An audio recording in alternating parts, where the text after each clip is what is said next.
ये उतना ही क्लियर है जितना साफ पानी क्लियर होता है। ना तो हम कोई प्री पोल अलायंस करेंगे, ना ही हम कोई पोस्ट पोल अलायंस करेंगे। अभी जन स्वराज पार्टी के कोषाध्यक्ष अरविंद सिंह जी हैं और पार्टी के वरिष्ठ नेता जो कोर कमेटी के मेंबर हैं जितेंद्र सिंह और अजय कुमार द्विवेदी जी, हम चार यहाँ पार्टी के संगठन को मजबूती देने और पार्टी के कार्यकर्ताओं पदाधिकारियों से बातचीत करने के लिए आए हैं। इस बातचीत के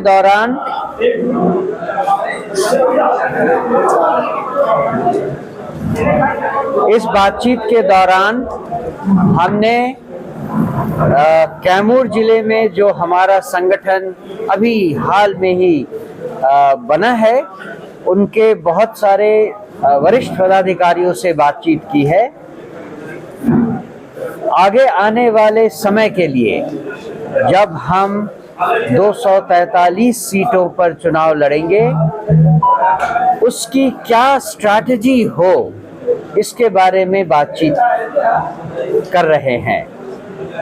अभी हमारी बातचीत चल ही रही है, तो बीच में हम आपके साथ प्रेस कॉन्फ्रेंस के लिए आए हैं।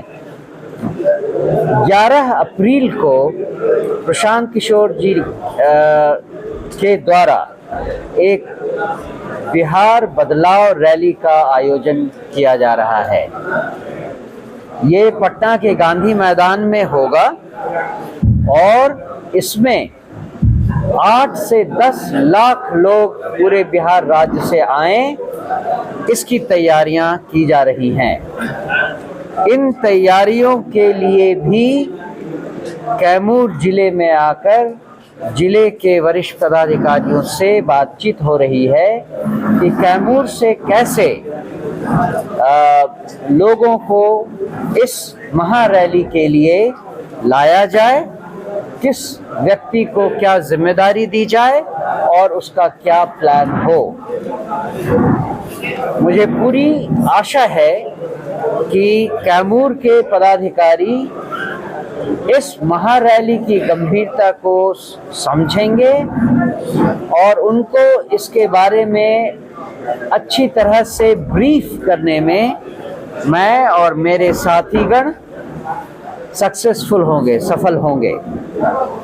मुझे आपको ये बताते हुए काफ़ी खुशी हो रही है कि 11 अप्रैल की इस रैली में जो पटना के गांधी मैदान में आयोजित होगी, आप देख लेंगे कि जन स्वराज पार्टी जनता के द्वार तक किस हद तक पहुंच गई है और उसी समय हम आपको ये विश्वास दिलाने में भी सफल होंगे कि आने वाले समय में बिहार में जन स्वराज की सरकार ही बनने वाली है।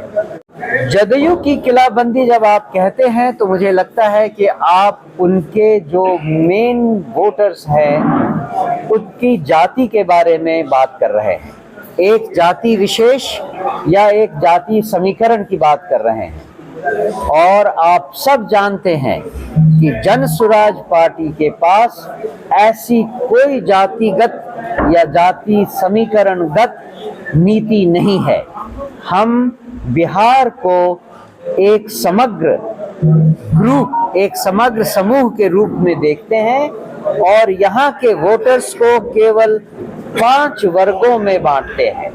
उन 5 वर्गों की जनसंख्या के आधार पर जितना उनकी भागीदारी है उतनी ही उनकी हिस्सेदारी भी हो जाएगी।